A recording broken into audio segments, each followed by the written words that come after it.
Greetings. It's your helpful housing analyst, William Leach, bringing you the topic, monthly draw schedules. If you haven't already, pause the video and read the companion white paper that this video accompanies. Why is it important to calculate construction interest precisely? I see a lot of people say, oh, my construction contract's $13 million and it's going to take about 12 months and the loan balance will be about half the amount on any given month, and 12 times half the amount times the interest rate. There you go. There's a reasonable interest calculation. Well, the benefit of being more accurate is number one, making sure you're not short $200,000. Number two, making sure you're calculating your eligible basis correctly. You're promising the right amount of credits and you're selling the right amount of credits and getting the appropriate amount of sources. I've seen ballpark calculations be off $500,000 on large projects, and it's just something worth being more accurate about. So let's get into the process. For calculating construction interest, you're going to need a construction interest rate. Here I have on my input sheet, I have the construction interest rate cell. Now notice in my cell, I didn't type 3.75. Let's pretend that's the interest rate that the construction lender gave me.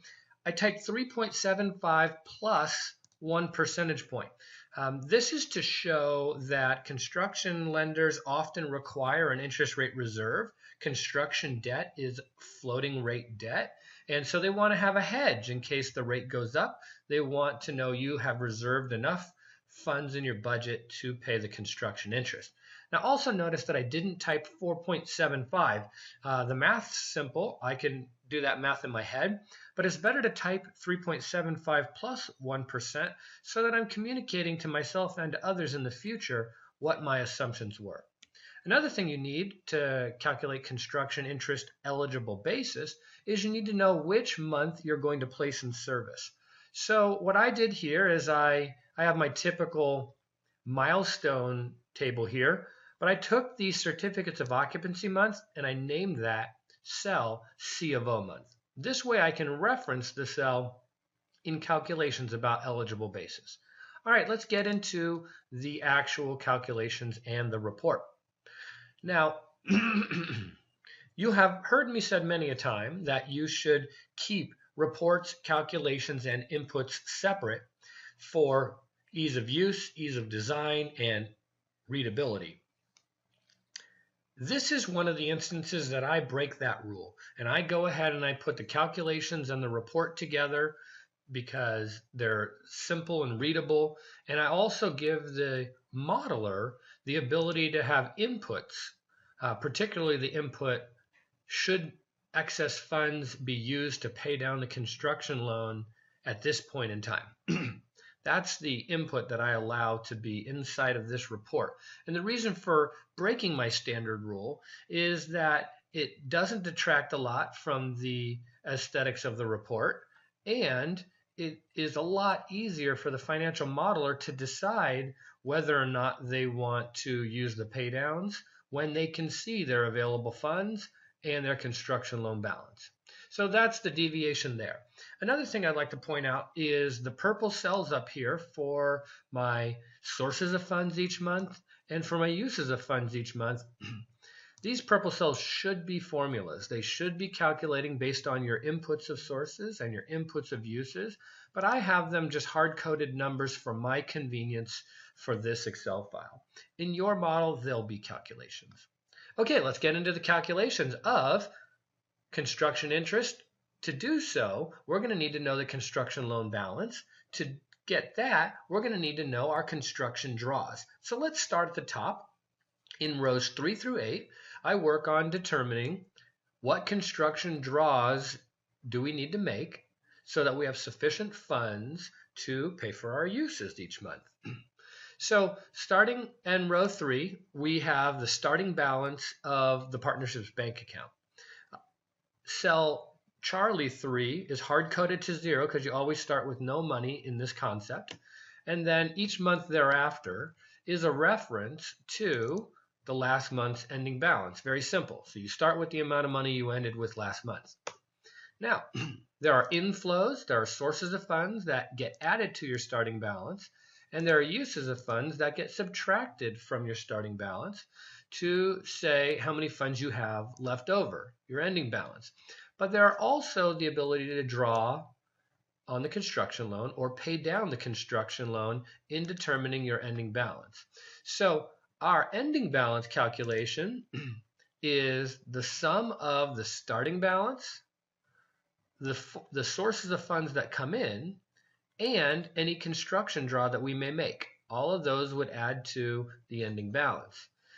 But we also need to subtract the uses of funds and any construction paydowns we choose to make. So your ending balance is all your pluses minus your minuses. You will end with a certain amount of money in the partnership bank account. Now, how do we decide if a construction draw is necessary? Well, in theory, if you need more money than you have, you draw on your construction loan. So the calculation I have here is C5, which is my uses of funds, how much I need, minus how much I have. I have C4, which is inflows that month, and I have C3, the starting balance for that month. So in this basic calculation, it says, is 1.2 million minus the monies I already have, does that result in a positive number that I need to draw from my construction loan? If it doesn't, if it results in a negative number, meaning I have more funds on hand than I need, I use the maximum function with a 0 parameter to cause me to never get a negative number. So in this instance, C5 is 1.2 million minus 3 million would turn into a negative number, but the max 0 function forces it to stay at 0 or above. So I don't need a draw in the first month on the construction loan. We'll skip construction paydowns for a moment.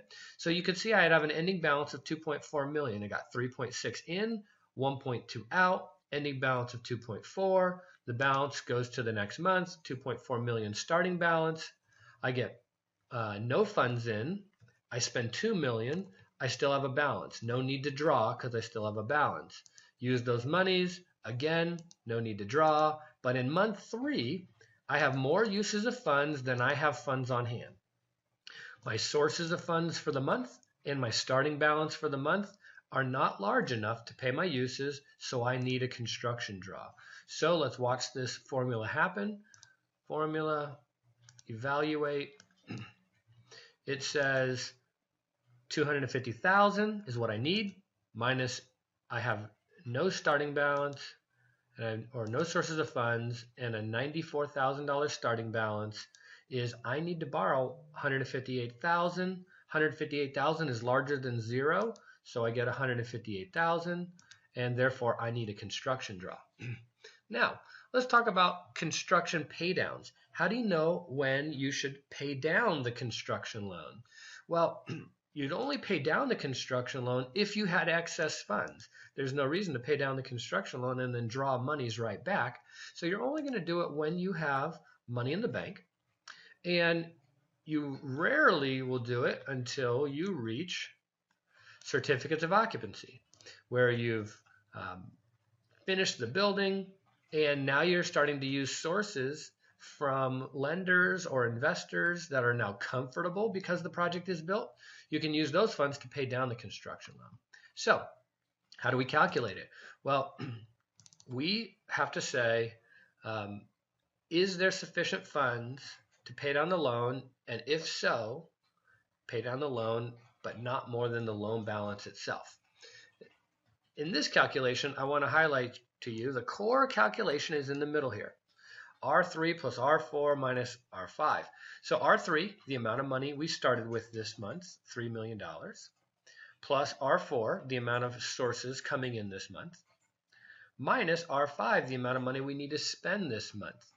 If this number turned out negative, we wouldn't want a negative pay down. There's no such thing as a negative pay down. So we use the max function with a 0 parameter to make sure it never goes negative.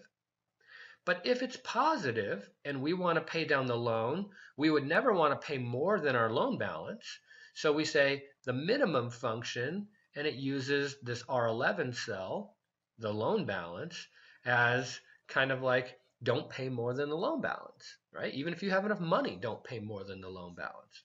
And then lastly, we wrap this function with an if function, allowing the user to use the input cell yes or no to say make a pay down or don't make a pay down in this month. So let's use an example. I turn this to no. It does not make a pay down even though there's sufficient money to do so. Go back to yes, and it goes ahead and makes that pay down. I could even say at the C of O month if I wanted, you know what, let's use these funds to pay down the loan. I'll change it to yes, and it'll pay down the loan sooner and save us on construction interest. But I'll undo that for now. Now, we have calculated our draws, we've calculated our pay downs. Now we need to calculate our loan balance. It's actually quite simple. You start off with the starting balance of 0, but then future months you use the ending balance from the previous month as your starting balance. And the ending balance is also simple to calculate. Your starting balance plus any draws that are made on the construction loan minus any pay downs that are made to the construction loan. That'll give you your ending balance.